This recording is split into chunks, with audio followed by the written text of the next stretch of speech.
warahmatullahi wabarakatuh. Waalaikumsalam warahmatullahi wabarakatuh. Perkenalkan, nama saya Fadil Rahi. Saya jadi guru di SMA 1 Babelan. Saya akan menjelaskan tentang sikap toleransi. Sebelum kita belajar, mari kita berdoa.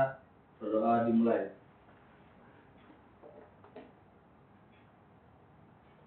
Doa selesai. Amin.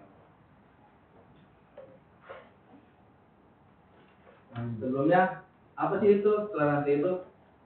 Ada yang tahu nggak toleransi beragama? Nggak tahu. Ada yang tahu? Nggak ada. Oke, langsung kita lanjut. Toleransi beragama adalah toleransi sikap saling menghormati dan menghargai perbedaan keyakinan antar beragama. Yang udah kita ketahui, di Indonesia ini kan nggak satu agama doang, nggak kayak Arab ataupun yang lainnya. Kita punya 5 agama sekaligus di Indonesia. Jadi di Indonesia ini kita harus nggak boleh fanatik dengan agama sendiri. Dari poin pertama, kita saling menghormati dan menghargai perbedaan. Jadi ketika tetangga kalian lagi ada berbeda agama, contoh Islam dan Kristen. Ketika yang Kristen ini lagi ibadah mingguan, kita nggak boleh ganggu. Jangan mentang-mentang kita mayoritas terus menindas yang minoritas gitu. Kita kalau nggak menghargai, nggak boleh fanatik dengan agamanya sendiri. Terus yang kedua, toleransi berarti memberikan kebebasan kepada orang lain untuk beribadah sesuai dengan keyakinan. Karena negara kita ini negara merdeka, kita nggak boleh merampas hak-hak yang ada pada tetangga-tetangga kita. Contoh dalam kebebasan beribadah yang tadi dicontohkan tuh.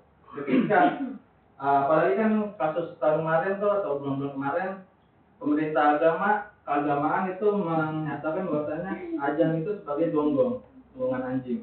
Itu sudah menyinggung agama umat kita, umat Islam sebagai mayoritas. Padahal agama azan itu kan indah gitu ya. Dilangsungkan dengan gak sembarangan orang atau orang-orang yang fasih, yang indah nadanya. Jadi ketika agama peribadatan kita sudah diusik, itu bukan toleransi lagi, apalagi setelah pemerintah gitu harus bersikap adil gitu sebagai pemerintah. Seperti yang dikatakan di Al-Quran, lakum dinukum waliyadin, untukmu agamamu dan untukku agamaku. Al-Kafirun ayat 6.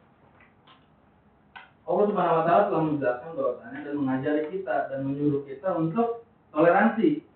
Ya kalau agamamu, ya agamamu, urusin agamamu sendiri, jangan ngurusin agama kita gitu. Ketika agama kita diusik, baru kita musik balik. Dapat aneh? Kalau diteruskan Sabar. Balik. Sabar. Ini urusan agama mati. Agama balik itu. Terus yang kedua, poin kedua, kenapa sangat penting memiliki sikap toleransi beragama? Pentingnya sikap toleransi dalam beragama yang satu, menjaga kerukunan sosial, menciptakan kehidupan bermasyarakatan yang damai dan harmonis. Jadi ketika kita memiliki toleransi sama tetangga, itu menciptakan harmonis dan kedamaian di masyarakat itu tersebut. Contoh, ketika di hari Idul Adha. Idul Adha kan itu perayaan keislaman. Perayaan keislaman. Nah, kita harus berbagi. Jangan sampai daging itu dibagiin cuma orang Islam doang. Sedangkan orang Kristen ini kelaparan gitu. Kan kita toleransi harus berbagi kedamaian dan harmonis. Jadi jangan pelit. Kalau misalkan kayak Idul Fitri, kita juga harus berbagi kebahagiaan pada yang non-muslim. Sama dengan ketika orang non-muslim itu akan membagi, kayak contoh Cina ketika hari rayanya pasti bagi-bagi ampau ke anak-anak kecil tuh. Itu kan sebagai sikap toleransi dan menciptakan kehidupan di masyarakat yang damai dan harmonis. Terus yang kedua, mencegah konflik dan kekerasan, menghindari konflik yang berbasis pada perbedaan agama. Nah, di Indonesia ini sangat krusial lah. Sangat krusial untuk persoalan keagamaan. Contoh di Pilpres kemarin aja itu sangat digoreng terus keagamaannya. isu-isu keagamaannya tuh. Itu sangat krusial untuk agama. Makanya untuk menghindari konflik tersebut kita harus toleransi, jangan fanatik. Terus ketiga, mendorong persatuan nasional, menguatkan persatuan di tengah keberagaman bangsa. Jadi karena banyaknya agama di Indonesia ini yang ada 5 bahkan lebih, itu kita toleransi supaya menciptakan masyarakat damai dan harmonis. Yang keempat, menghormati hak asasi manusia, menghargai hak sebagai setiap individu untuk memilih dan menjalani agamanya. Banyak kasus-kasus ketika influencer yang dikiranya dia Islam, tapi ketika dia taunya Kristen, pasti banyak yang menghujat, gitu. Banyak menghujat, itu kan jatuhnya membatasi hak asasi manusia. Nah, sebagai netizen yang budiman, kita nggak boleh kayak begitu. Kita harus menghargai apa yang dipilih, mau dia Kristen, Islam, Hindu, Buddha, Konghucu, bahkan Nasrani pun terserah dia, hak dia, karena itu pilihannya. Selanjutnya, yang ketiga, apa manfaat sikap toleransi beragama? Manfaatnya sangat banyak. Di antaranya kehidupan yang harmonis, seperti yang slide yang sebelumnya, masyarakat yang damai dan saling mendukung. Contoh, ketika pawai obor. Pawai obor kan kita ngerayain khusus orang Islam. Tapi banyak di antara kaum muslim itu memberi sumbangan. Contoh, ketika pawai obor dikasih ini cepet buat akomodasi atau buat ngopi-ngopi buat bikin persiapan pawai obor. Itu kan sebagai kehidupan yang harmonis, toleransi. Sama dengan halnya ketika perayaan-perayaan non-muslim.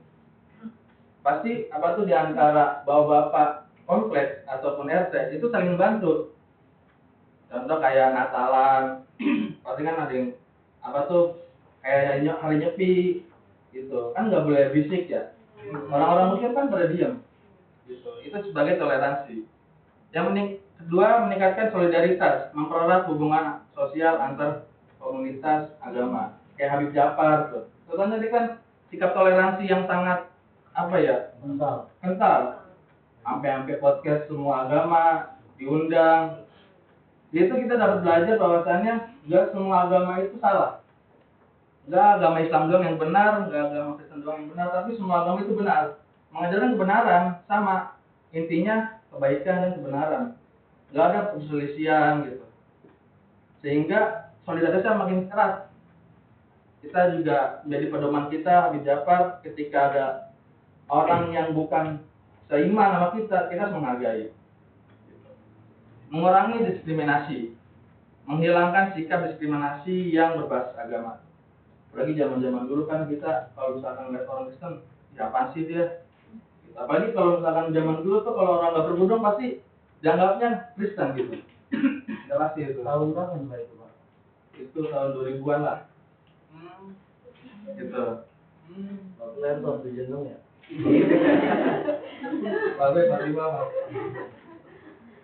Jadi kita harus mengurangi diskriminasi ketika kita mengamalkan sikap-sikap toleransi keagamaan. Selanjutnya, mengembangkan empati, mengajarkan nilai empati dalam kepedulian antar agama. Jadi ketika kita udah mempunyai sikap toleransi, kita punya empati ke agama yang lain. Gitu. Dapat pahami? Yang selanjutnya, apa sih tantangan dalam mewujudkan toleransi beragama? Pasti kan banyak ya problem-problem di antara kita, misalkan kita kayak kasus-kasus yang paling viral gitu ketika menyelamatkan memberi selamat kepada kayak selamat hari Natal. Kan itu banyak tuh. Fatwa-fatwa yang mengharamkan, ada yang memperbolehkan, ada yang mubah, ada yang makruh tuh. Tantangannya apa sih? Yang pertama, fanatik. Sikap ekstrim mengutamakan agama sendiri di atas segalanya. Banyak-banyak ulama-ulama sekarang itu, apalagi zaman dulu, yang sangat fanatik dengan agama sendiri. Ketika memberi selamat kepada pada non Muslim, contoh Kristen Natal itu langsung kafir bid'ah. Padahal enggak, kita hanya toleransi, menghargai, oh dia lagi acara nih, acara Natalan. Sama dengan orang Kristen selamat hari raya Idul Fitri, kan nggak ada masalah, itu hanya saling menghargai saja, bukan mengimani gitu. Terus prasangka dan stereotip, pandangan negatif terhadap agama lain. Sebelum kalian menonton konten-konten Habib Jafar, ada kalian yang skeptis lah kepada agama-agama lain, kayak Yahudi, Nasrani, Kristen Ortodok ataupun Protestan. Pasti kan skeptis berhal negatif lah. Apa sih Ortodok? Kayak kalau Kristen Protestan kayaknya keras banget gitu ajarannya, sampai menentang agama-agama lain.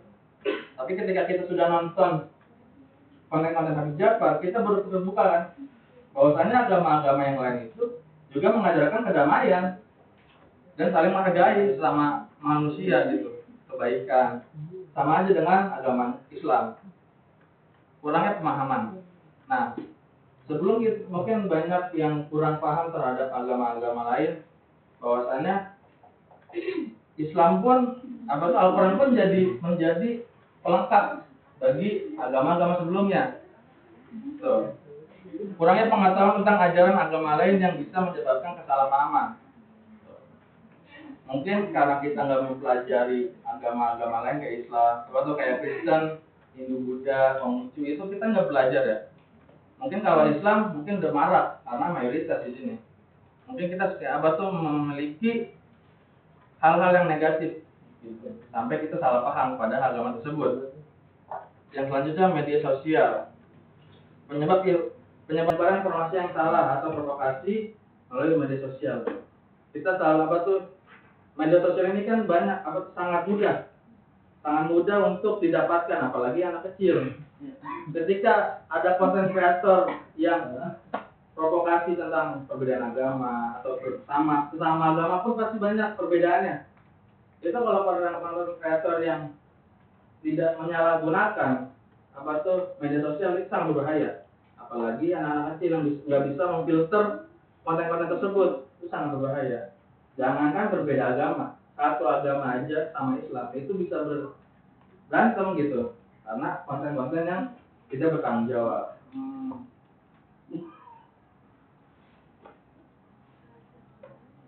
Sebelum kesimpulan, ada yang mau ditanyakan nggak tentang toleransi beragama?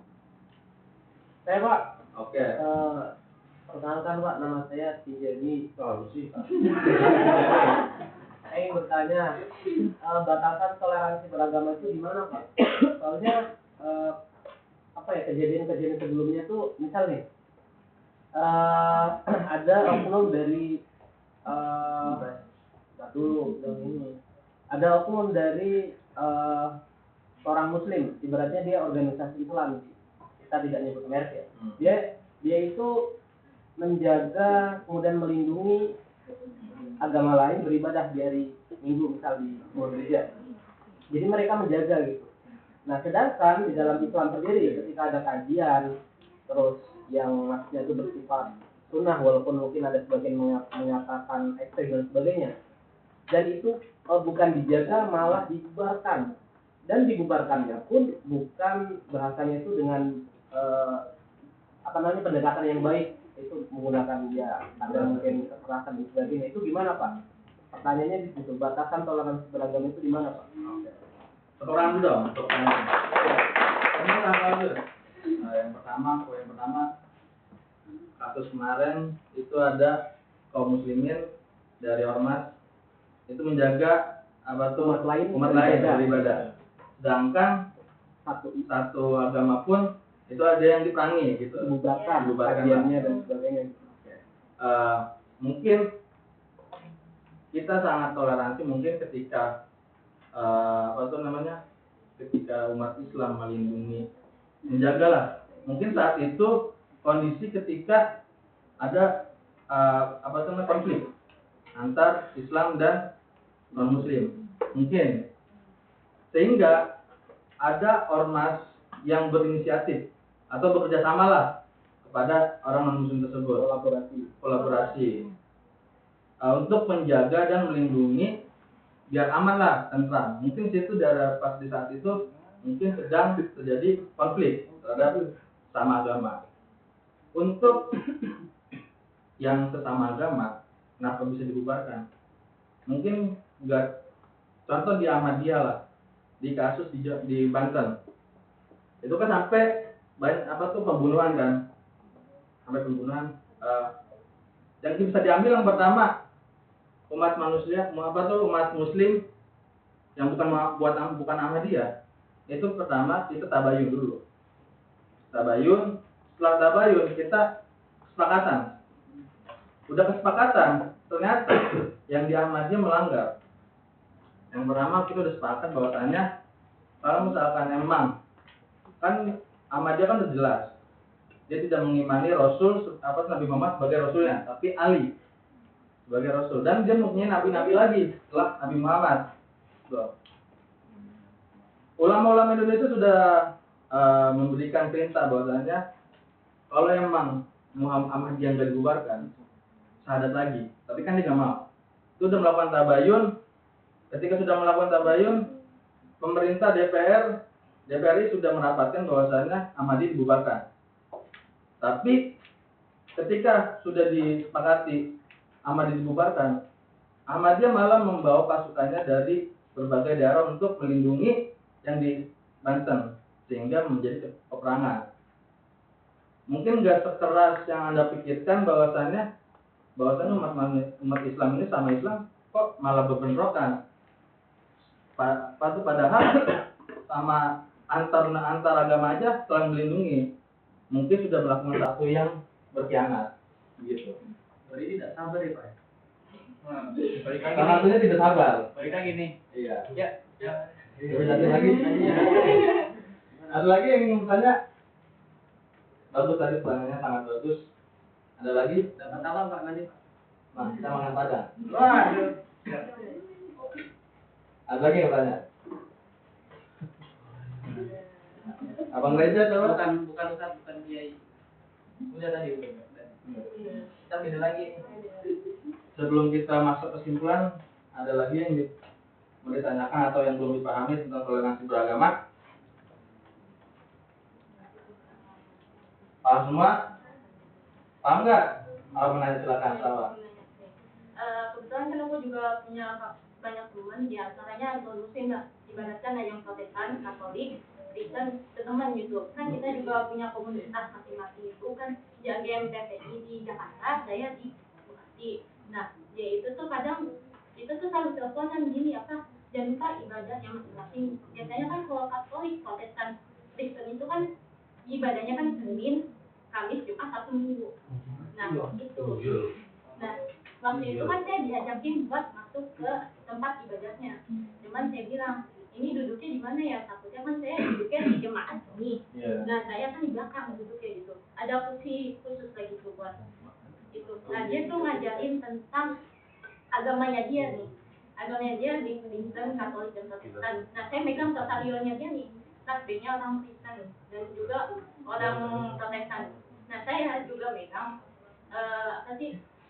dia itu tuh megang Alkitab ya. Nah, saya baca doang, tapi saya nggak ngikutin ajaran itu. Dan kita tuh belajar masing-masing di antara agama gitu. Nah, pertanyaannya adalah boleh nggak sih kita belajar di agama lain gitu? Kita memahami aturan agama yang mereka gitu. Misalkan dia itu ngajakin pas Natal gini. Natal dia ngajakin saya buat ngerayain gitu. Cuma saya nggak pakai topi khas Natal gitu. Boleh nggak sih kita belajar gitu di agama lain gitu? Sedangkan Islam tuh jangan nggak boleh. Oke. Bukan lu dong pertanyaannya. Karena yang cukup menarik dan sangat bagus. Yang pertama poinnya apakah kita boleh belajar lintas agama? Yang kedua, apakah boleh masuk ke gereja? Gitu kan? Oke. Yang pertama kita jawab belajar lintas agama. Yang kita tahu Dr. Zakir Naik. Zakir Naik.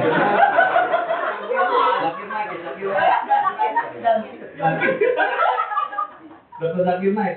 Itu kan belajar Dr. Zakir Naik. Itu kan belajar ikut agama. Dia mempelajari Bible, Injil, Taurat. Dia mempelajari semuanya. Sehingga dia memahami apa esensi dari berbagai kitab gitu. Contoh dari Bible. Itu korelasikan dengan Al-Quran. Sama enggak nih? Ternyata apa tuh esensinya sama. Cuma beda dari segi apa tuh namanya kalam-kalamnya gitu.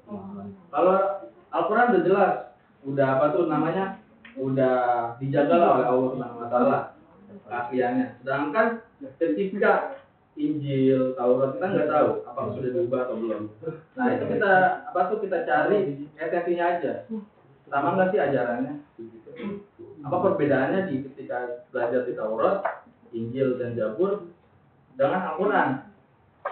Samanya apa sih dan perbedaannya apa? Kelebihan dan kekurangannya apa?